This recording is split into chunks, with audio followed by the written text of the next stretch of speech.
Welcome back. You're now watching the lifestyle segment on the Weekend Show. I am Andy Madaki. And I'm Young Frank.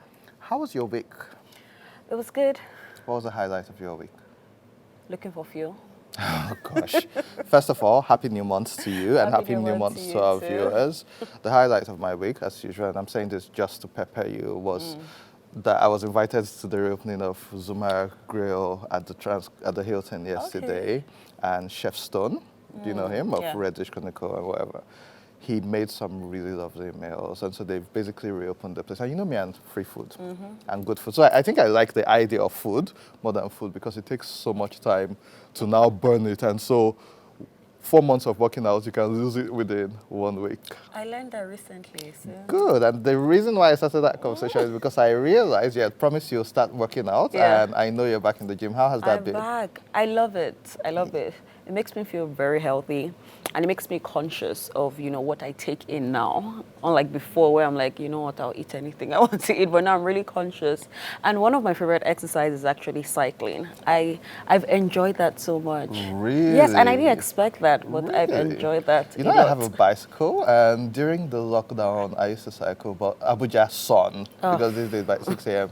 it is out. But before we even talk about cycling and bicycles, my favorite workout is boxing. However, I only enjoy after it. So whenever my trainer is coming, I'm like a child whose maths lesson teacher is coming. One, they never miss those lessons. They come rain, come sunshine. Oh my. Anyways, we will be talking about World Bicycle Day. And like I said earlier, bicycles have been in existence for over 200 years. They are cheap, they are effective, and they are good for the environment. And so for the last 3 years, we've had this conversation every year about this same topic, and we will be having that conversation again today. Joining us, we have Engineer Emmanuel John, President, Africa Urban Cycling Organization and Vice President, World Cycling Alliance. Good morning, and thanks for joining us again. Happy New Month. And we also have Abraham Peter, who is the Communications Manager of Ochenuo Mobility. Good morning, and thanks for coming on the show. So, the 3rd of June is the 6th UN World Cycling Day 2024. Could you tell us about the World Cycling Day and the significance of this year's theme in particular? I understand the theme is cycling as a tool for urban freedom. Thank you very much. On the 15th of March 2018, the United Nations passed a unanimous resolution declaring 3rd of June each year as World Bicycle Day. And the call is that cycling is a reliable mode of transport to use. It's a mode that does not pollute the air, it's cheap, it's affordable, it's environmentally friendly, it helps families to stay together, it builds family cohesion, it builds neighborliness, it helps neighbors know each other, it helps people relate. It causes people who live far apart to connect. And it's everything you can think to humanity. And to that extent, it was declared that 3rd of June each year, every leader, every government, every person, every stakeholder should pay careful attention to promoting cycling as a means of transport. Okay. And this year, we have a theme that says cycling is a tool for urban freedom. And you can't explain how much the car has stolen from us. To begin with, the urban design setting, from land use to distances between destinations, to the housing challenge where every house is gated, and you want to take a walk from here to your neighbor, you have to go to that end and turn and come back, to estates creating long fences that prevents people from shortcuts, as we used to know, has made transport so difficult. Also, the nature of infrastructure provided, for instance, the new road being constructed, the one at the city center, you see how that mama who used to bring his children to the road and say, please, Junior, I'm watching you, cross with your junior and go there to that school, can no longer do that. Meanwhile, the road has become 10 lanes. The crossing, the pedestrian crossing, has become 1 kilometer away. So to go to school is now about 4 kilometers. You can no longer watch the children cross and go to that school that is across. And she wouldn't have the time to do all of that. So the next thing is to move away from that place to somewhere else where life will be more comfortable. And to that extent, the entire design of urban setting is affecting humanity, and there's a need for freedom. You know, he spoke about a lot of things of how it gets people together, it builds community. And all I was saying, I was like, in Nigeria, our own solution was changing our national anthem. Like, these are ways that are very effective. We'll talk about that during politics. But let's talk about cycling and its benefits to people. She says she enjoys cycling. I think it's very tasking. It's great, but my thighs cry after it happens. And when I see cyclists, they make it look so easy, but why should people even use bicycles for their, what are the benefits to us as people with our physical health? Okay, thank you very much. To start with, I want to say that the benefit of cycling are actually enormous. It cannot be overemphasized. You want to talk about physical fitness, you want to talk about the social and economic benefit of it. But everybody actually knows about the general benefit of cycling. Like she mentioned, she feels excited when she cycles, and then of course, probably one of the basic way you could do your exercise, because most people do a lot of sedentary jobs and most times have little or no time for any sort of exercise, like going to the gym, no time. So they sit in the car, they sit at home, and then they sit in the office. And so cycling actually makes it, now it gives people the opportunity to exercise their body at least. And then that way they boost their immune system. Okay, so the cardiovascular benefit of it are just too much. The other day we had, because we've been into a lot of advocacy programs, and we had a Professor Tari from the University of Uyo, who is a kinematic expert. He talks so much about how that standing on your toe and then up and down, and that repeated motion could help you the danger of diabetes. I was like, wow, how much more cycling that have to engage with is your whole body that is being engaged in this exercise. So the benefits are too much. And then going to the environment, it makes you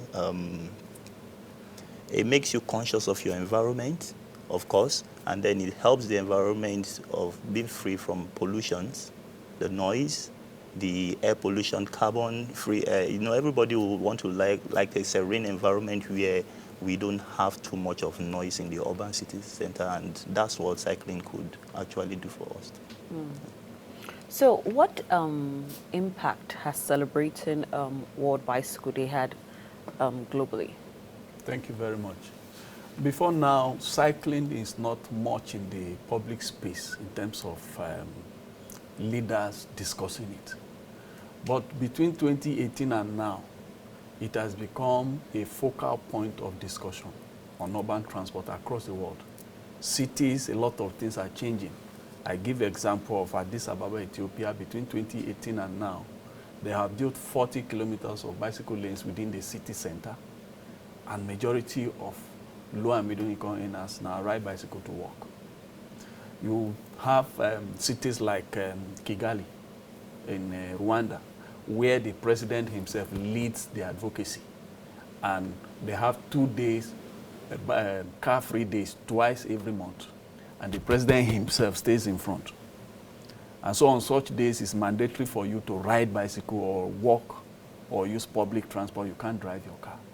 And that is changing the entire story. So in Nigeria, before now, you hardly see any conference where cycling is a topic of presentation.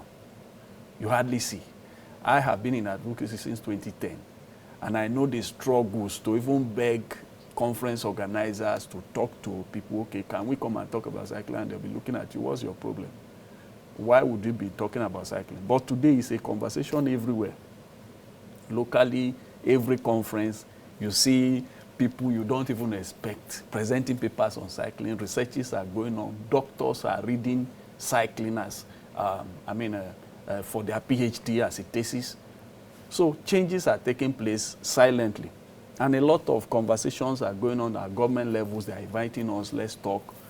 Between day before yesterday and now, these past 2 days, I've been to, I think this is the 4th station, and I have like 3, 4 people wants to know more. Stations are calling us, they want to know more. Can you tell people about this? This is a sign that there is a change. It wasn't so before.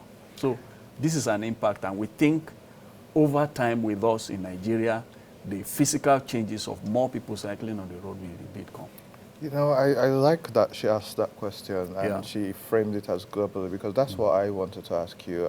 This is your 3rd time, your 3rd year on this show, Yeah. talking about this, and I like measurable impacts. Yeah. And so there's the advocacy, there's the conferences, Yeah.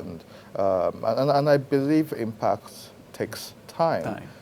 However, what is the goal, the end goal for your organization? What are you actually trying to achieve? So by this time next year, Yeah. what achievements will you reel out to enforce? I know there's a biker community. I see them every Saturday coming here, Yeah. and so I drove past them even this morning. Yeah. Even with a car, so the security car, Yeah. tailing them and all, which I think is impressive. But Thank for your organization, what's going to be the next measurable impact for us to talk about in a year from now?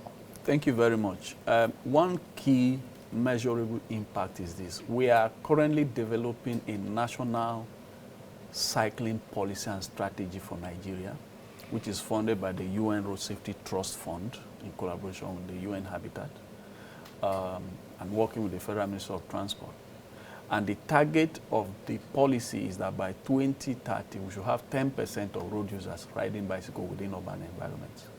And to that extent, we are looking at having 2% annual growth between now and 2030. In the last 1 year, perhaps removal of fuel subsidy has contributed.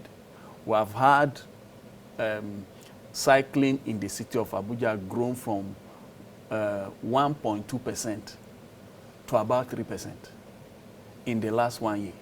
Perhaps because of the removal of fuel subsidy, which has made urban transport very expensive, and people are finding alternatives.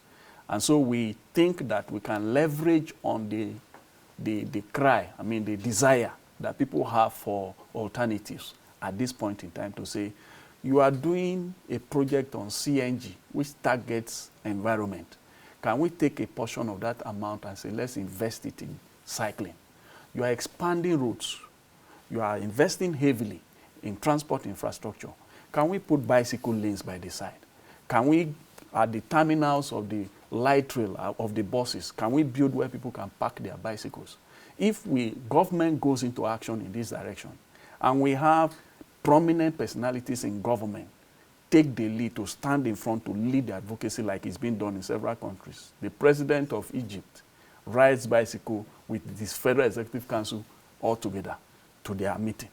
So if we have the president or we have the minister of FCT, Nyesom Wike, Mr. Project, who's commissioning projects everywhere, stand in front and us behind him, riding a bicycle. You know, in our climb, if the chief goes to the dance floor, you'll be a fool to be standing and watching him.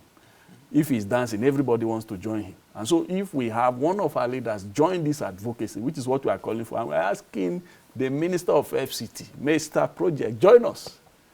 And we can change the face of transport in the FCT and make people save money from the investments they are making in transport, investment, the costs they are bearing in transport that can make a difference in their lives in terms of their prosperity.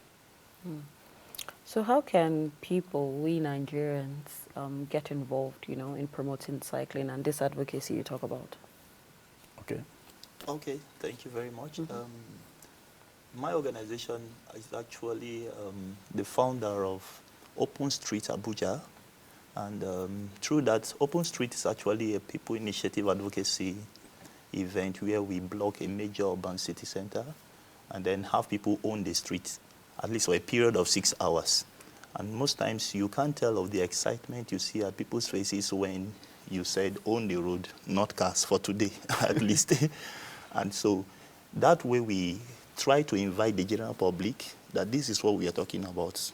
Have you seen how an environment can actually be when there are less of a car and then pedestrians and cyclists are being prioritized?